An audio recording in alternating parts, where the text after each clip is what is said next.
আপনাদের কাছে বোঝার চেষ্টা করছি। আমার কাছে দুজন এই মুহূর্তে একদম যারা পড়াশোনা করেন এই ব্যাপারটা নিয়ে, রিসার্চ করেন, লেখালেখি করেন, একেবারে স্পেসিফিক এই ব্যাপারটা নিয়ে দুজন রয়েছেন। বিনায়ক বন্দ্যোপাধ্যায় রয়েছেন, চন্দ্রচূড় ঘোষ রয়েছেন। কার্তিক মহারাজ আমাদের সাথে কিছুক্ষণের মধ্যেই যুক্ত হবেন, ওনার কাছ থেকে ওনার বক্তব্য কিছুক্ষণ পরে নেব।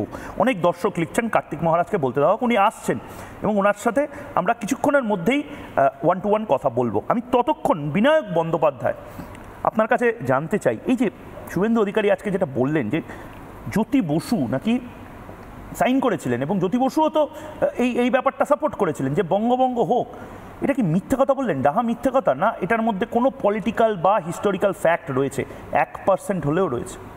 তার আগে আমি একটা কথা বলি, ডিবেট মানে কিন্তু একজনের কথার মধ্যে আরেকজনের কথা বলা নয়। আমি কারো কথার মধ্যে কথা বলি না এবং আমি সেই সৌজন্য প্রত্যেক কো-প্যানেলিস্টের কাছে আশা করি। এবার রাজনৈতিক ব্যক্তিত্ব হলে তার হয়তো একটা বাধ্যবাধকতা থাকে, কিন্তু আমি একটা অন্য জায়গা থেকে কথা বলবো।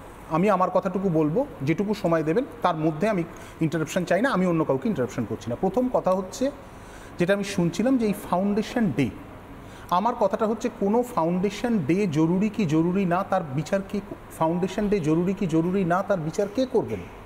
আমি আজকে কতগুলো মেসেজ পেয়েছি, আগামীকাল 21শে জুন বামফ্রন্টের মন্ত্রিসভা শপথ নেওয়ার 45 বছর হচ্ছে না 46 বছর হচ্ছে বা 47 বছর হচ্ছে, তাহলে এটাকেও ফাউন্ডেশন ডে, এটাকেও পালন করতেই পারেন।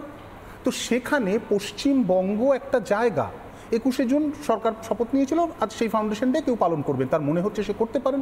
তেমনি 20শে জুন একটা রাজ্য বিধানসভায় প্রস্তাব পাশ হয়েছিল, সেই প্রস্তাবের পক্ষে 58 জন ভোট দিয়েছিলেন, বিপক্ষে 21 জন ভোট দিয়েছিলেন। এখন যদি অনেকে মনে করেন যে আমি এই দিনটাকে পশ্চিমবঙ্গ ভিত্তি হিসেবে ধরব বা সেই দিনটাকে পালন করব, এটাতে কোনো অসুবিধার কিছু নেই। এবং জ্যোতি বসু এই প্রস্তাবের পক্ষে ভোট দেওয়ার জন্য বিন্দুমাত্র নিন্দিত হয়ে যান না, এবং যারা ভোট দিয়েছেন তারা বিরাট নন্দিতও হন না। একটা জিনিস খুব পরিষ্কার, যেটা এর সঙ্গেই যুক্ত, যে অমৃতবাজার পত্রিকা সেই সময় একটা সার্ভে করেছিল, একটা পোল করেছিল, তাতে সেই সময় 98.6% বাঙালি, আমি যদি ভুল না করি 98 বা 99% বাঙালি পশ্চিমবঙ্গে, তারা বাংলা বিভাজনের পক্ষে রায় দিয়েছিল। তার কারণগুলোর ডিটেলে আমি এই মুহূর্তে সময় সংক্ষেপ না গেলাম, কিন্তু এই যে এত মানুষ চেয়েছিল তার পেছনে অনেক কারণ ছিল। তার আগের বছরে ডাইরেক্ট অ্যাকশন ডে ছিল, এটা ছিল, ওটা ছিল, অনেকগুলো ছিল। এবার কথাটা যেটা মূল কথা, যে পশ্চিমবঙ্গে কি শুধু হিন্দুরা বসবাস করেন? না, হিন্দু, মুসলমান, শিখ, খ্রিস্টান, বৌদ্ধ সবাই বসবাস করেন। আমরা একটা কথা ভুলে যেতে পারি না, যেটা বড়ে গোলাম আলী বলেছিলেন, যে রাম যেখানে আমি গানে গাইতে পারবো না, আমি সেই পাকিস্তানে থাকবো না, আমি ভারতে চলে আসবো। যদি পশ্চিমবাংলাটা চলে যেত তৎকালীন পাকিস্তানে, বড়ে গোলাম আলী কলকাতায় আসতে পারতেন না বা গান গাইতে পারতেন না বা সেই রামের ভজনটা গাইতে পারতেন না। পশ্চিমবঙ্গ আপামর ধর্ম নির্বিশেষে মানুষের। এবার কথা হচ্ছে সেই যে পশ্চিমবঙ্গের কারণ যেটা হোক, যে সেই সময় প্রতিষ্ঠা হলো, তাতে যারা সেই সময় প্র্যাকটিক্যাল মাইন্ডেড, তিনি শ্যামাপ্রসাদ হতে পারেন, তিনি জ্যোতি বসু হতে পারেন, তারা ভোট দিয়েছিলেন। শ্যামাপ্রসাদ মুখোপাধ্যায়ের একটা খুব পরিষ্কার কথা, সেই সময় হিন্দু মহাসভার বিধানসভায় শক্তি কতটুকু ছিল, যদি একমাত্র শ্যামাপ্রসাদ মুখোপাধ্যায় চেয়ে থাকতেন বাংলা ভাগ আর বাকি সবাই তার বিরুদ্ধে থাকতেন, তাহলে কোনোভাবেই এটা সম্ভব ছিল না। কিন্তু কংগ্রেস, তৎকালীন সিপিআই, হিন্দু মহাসভা, প্রত্যেকে সেই সময়কার রাজনৈতিক ব্যক্তিত্ব বা রাজনৈতিক মত নির্বিশেষে মানুষকে অনেক সময় উঠতে হয়। সেটা 78 সালের বন্যাতেও হতে পারে, সেটা 47 সালে রাষ্ট্রবিপ্লবের সময় হতে পারে। তারা সবাই মিলিতভাবে সিদ্ধান্ত নিয়েছিলেন একটা বিপুল সংখ্যাধিক্যে যে বাংলা বিভাজন হয়ে পশ্চিমবাংলা হবে। অতএব পশ্চিমবঙ্গ দিবস পালনে কার কি অসুবিধে হতে পারে? এবার যে কেউ যে কোনো জায়গায় এইটা মানে বামপন্থী কেউ পালন করতে পারেন যে এই দিন পশ্চিমবঙ্গ হয়েছিল। আমার যেটা মনে হয়, একটা পয়েন্ট বলে আমি শেষ করব, এই যে পশ্চিমবঙ্গ স্থাপন হলো, এটা আমার একটা উপন্যাস আছে ডার্বি, তাতেও আমি লিখেছিলাম যে এই যে পশ্চিমবঙ্গ স্থাপন হলো, এটা খুব দুঃখের হলেও সত্যি, যে সেই সময় যারা চলে এসেছিলেন, বিশেষ করে ওই আমরা যাদের বাঙালি ভদ্রলোক, একটু উচ্চবিত্ত উচ্চবর্ণ এদের কথা বলি, এরা কিন্তু কলোনিতে হোক যেখানে হোক জায়গা পেয়েছিলেন। কিন্তু একটু পরে যারা এসছেন, যোগেন মণ্ডলের মতো যারা পরে এসেছেন, তাদের চলে যেতে হয়েছিল অধিকাংশকে দণ্ডকারণ্যে, চলে যেতে হয়েছিল মালকানগিরিতে। তৎকালীন যে জওহরলাল নেহরুর সরকার বঙ্গীয় ধীবরদের জায়গা দিয়েছিলেন, জেলে যারা, তাদের, এটা আমাদের বাঙালি হিসেবে কষ্টের জায়গা, সেই জেলে মরিচ্ছাপির কথায় আসছি, সেই জেলেদের জায়গা দেওয়া হয়েছিল ময়ূক মালকানগিরি বলে একটা অঞ্চলে, যেখানে বছরে 30 সেন্টিমিটার বৃষ্টি হয়। বৃষ্টি থেকে একটা প্রজন্মের পর প্রজন্ম বঞ্চিত হয়ে গেল।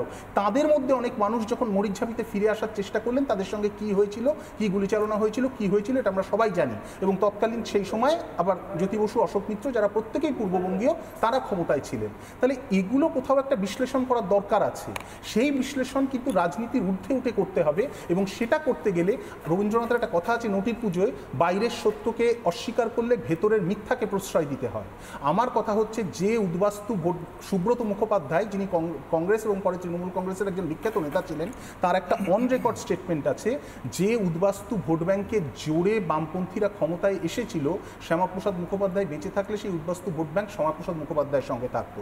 যার প্রত্যক্ষ প্রমাণ 1952 সালের নির্বাচনে দক্ষিণ কলকাতা থেকে কোনো বামপন্থী প্রার্থী জেতেননি, শ্যামাপ্রসাদ মুখোপাধ্যায় জিতেছিলেন। তার মৃত্যুর পর যে শূন্যতা তৈরি হয়, সেই শূন্যতায় একটা অন্য রাজনৈতিক ডিসপেনশন হয়। তাহলে আমার বক্তব্য হচ্ছে, শ্যামাপ্রসাদ হোক, জ্যোতি বসু হোক, তার বাইরে গিয়ে অনেক মানুষকে, যেটা দেবেশ রায় বলেছিলেন তার মতো বামপন্থী লেখক, যে 1.5 কোটি মানুষের গণ উদ্বাসন হয়েছে ওপার থেকে এপারে। এবং আমি এটা যতই অস্বীকার করার চেষ্টা করি, এটার পেছনে মানুষকে চলে আসতে হয়েছে, তার কারণ কিন্তু ধর্মীয় সংখ্যালঘু হওয়ার জন্য।